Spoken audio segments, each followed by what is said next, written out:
warahmatullahi wabarakatuh. Salam sejahtera untuk kita semua. Perkenalkan, kami dari kelompok 3 yang beranggotakan saya, Saskia, lalu ada teman saya Kintan, Adis, Mira, dan teman-teman lainnya. Baik, kita langsung saja ke pembahasan. Untuk pembahasan yang pertama, saya persilakan kepada Kintan untuk menjelaskannya. Halo semuanya, aku Kintan. Teks eksposisi adalah teks atau tulisan yang berisi informasi dan pengetahuan. Informasi ini diperoleh berdasarkan fakta atau kejadian yang benar-benar terjadi. Selain itu, di dalam teks eksposisi juga terdapat pendapat argumen dari si penulis. Bertujuan untuk mengungkapkan gagasan utama atau mengusulkan suatu berdasarkan argumentasi yang kuat. Kesimpulan teks dapat berupa fakta, pendapat, atau alasan terhadap satu objek. Simpulan isi teks eksposisi dirumuskan dalam kalimat yang singkat dan padat, namun dapat mewakili semua gagasan dalam setiap paragraf.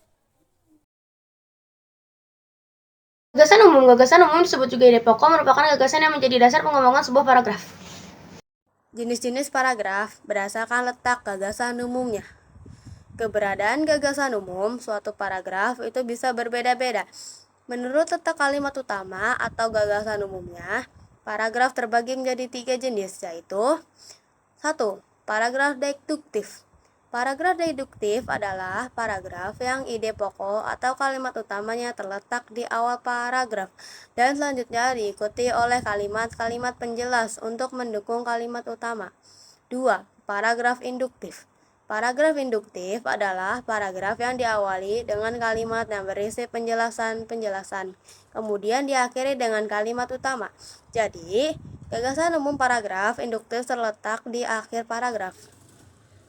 3. Paragraf campuran. Paragraf campuran adalah paragraf yang dimulai dengan mengemukakan kalimat utama dan diakhiri pula dengan kalimat utama. Kalimat utama yang terletak di akhir paragraf merupakan penegasan dari kalimat di awal paragraf. Pada umumnya, terdapat pada kalimat terakhir dan terdapat dalam 2 kalimat utama. Cara menyimpulkan teks eksposisi dapat dilakukan dengan langkah-langkah sebagai berikut. 1. Membaca atau mendengarkan teks eksposisi dengan seksama. 2. Mencatat isi pokok teks eksposisi. Isi pokok teks eksposisi merupakan gagasan utama teks. Gagasan utama merupakan informasi penting yang disampaikan penulis. 3. Menyarikan pokok-pokok isi teks dalam bentuk kalimat simpulan.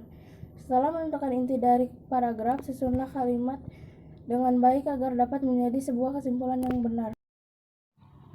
Bagian tesis adalah pendidikan sangat bermanfaat bagi seseorang, bahkan pendidikan juga dapat menentukan karakter yang dimiliki seseorang. Pentingnya pendidikan, pembentukan karakter membuat pemerintah mengubah KTSP, kurikulum satuan pendidikan menjadi kurikulum 13. Perubahan tersebut ternyata bahwa pengaruh besar terhadap pendidikan karakter para peserta didik di Indonesia. Bagian argumentasi pendidikan karakter merupakan sistem pendidikan yang lebih fokus mengembangkan bakat dan karakter positif dari setiap peserta didik. Pendidikan karakter berupa yang menggali potensi setiap individu. Penerapan pendidikan karakter yang tepat dapat membantu peserta didik untuk menemukan bakat-bakat atau potensi yang tersembunyi di dalam dirinya. Namun perlu diperhatikan bahwa setiap peserta didik memiliki potensi atau bakat dan kecerdasan yang berbeda-beda. Bidang yang dinikmati dan dikuasai antar peserta didik pun dapat berbeda. Melalui pendidikan karakter, kecerdasan tidak ditentukan oleh tingkat kepintaran peserta didik di dalam kelas. Tenaga pendidik seperti guru tidak boleh memberi label bodoh pada siswa di satu pelajaran. Pendidikan karakter seperti ini dapat dukungan penuh dari pemerintah melalui adanya kurikulum 13. Kurikulum 13 bertujuan menggali potensi dalam diri masing-masing peserta didik. Selain itu, kurikulum 13 juga mencoba menanamkan karakter positif di dalam diri masing-masing peserta didik. Karakter yang diajarkan adalah karakter yang dengan sikap toleransi antar perbedaan. Hal tersebut karena peserta didik pasti mengenal orang lain yang memiliki perbedaan suku, bangsa, budaya, agama, dan istiadat. Para peserta didik harus memahami perbedaan ini dengan baik. Pendidikan karakter juga memiliki peranan penting dalam persiapkan bekal untuk masa depan. Potensi yang sudah dipahami sejak dini dengan karakter yang positif diharapkan mampu membuat mereka tumbuh dan mampu menjawab serta menghadapi kemajuan zaman. Kesimpulan, perubahan kurikulum satuan pendidikan menjadi kurikulum 13 oleh peserta didik membawa pengaruh besar terhadap pendidikan karakter para peserta didik di Indonesia. Pendidikan karakter merupakan sistem pendidikan yang lebih fokus mengembangkan bakat dan karakter positif dari setiap peserta didik. Melalui pendidikan karakter, kecerdasan tidak ditentukan oleh tingkat kepintaran peserta didik di dalam kelas.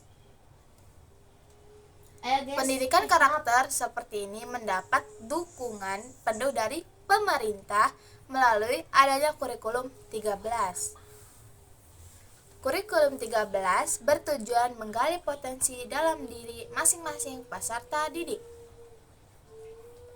Kurikulum 13 juga mencoba menanamkan karakter positif di dalam diri masing-masing peserta didik. Pendidikan karakter harus dilakukan sejak dini demi masa depan anak-anak di masa yang akan datang. Anak-anak harus mengenali potensi yang ada di dalam dirinya dan terus mengasah kemampuan itu.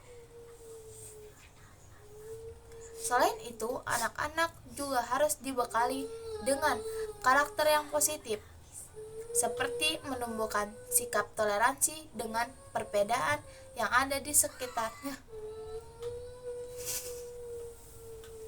Kok diem sih?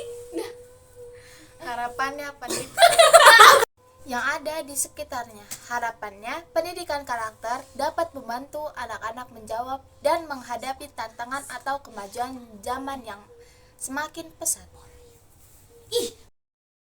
Sebelum presentasi diakhiri, kami kelompok 3 ingin menyampaikan terima kasih atas atensi teman-teman selama kami presentasi. Semoga materi ini bisa berguna bagi kita semua. Wassalamualaikum warahmatullahi wabarakatuh.